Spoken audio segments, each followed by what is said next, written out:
So now let's look at the drums specifically. So for saturation, I use 3 plugins. I feel like when I started, I was trying to do it all with one plugin, and I felt like I just wasn't able to achieve the sound I wanted. I felt like I was either oversaturating the drums and making them a little bit more distorted than I wanted them to be, or I couldn't get them quite saturated or distorted enough. So what I did was try to use a little bit of like serial processing and just using a really little bit of saturation a few different times with different plugins. We'll add them one at a time and see if you can tell the difference. Also, I'll even pull up this VU meter so you can see that I'm trying to maintain a consistent volume and energy level, because what I don't want to do is think that something is processed and sounds better simply because overall it's louder. So there may be some small changes, but overall I'm keeping it pretty close. So let's listen one at a time.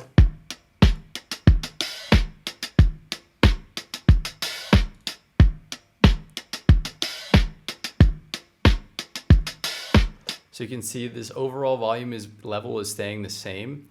And what I'm trying to do is just get this to be a little bit more dirty and punchy. And I feel like I'm really getting that. And I'm only using, again, 2.2 out of 10 in terms of the drive. And the overall dry wet on the decapitator is 13.5%. So next we have the soft tube saturation knob, which by the way is free. So if you don't already have it, it might be worth checking out if you like the way this sounds.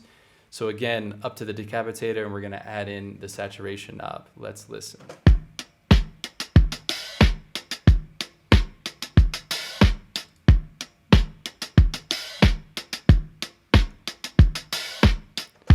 For me, I feel like I just start to hear a little bit more of that bottom on that snare, and I really like that. So next is the sausage fattener. So you have the fatness, which is the saturation knob, the color, which I think of as sort of brightness, and then the gain at the end of this so that you can level match everything.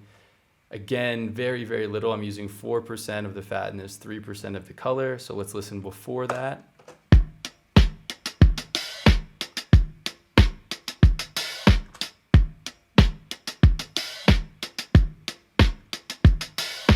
What's interesting there is I feel like you can even see that these drums appear to get a little bit quieter overall in terms of the level, but they feel, again, to me to be slightly more dirty and punchy, and so I like that. So again, I think of these 3 plugins sort of as one because they're all kind of serving the same purpose in the processing of these drums. So let's listen to the drums completely dry again, and then we'll add all 3 at once.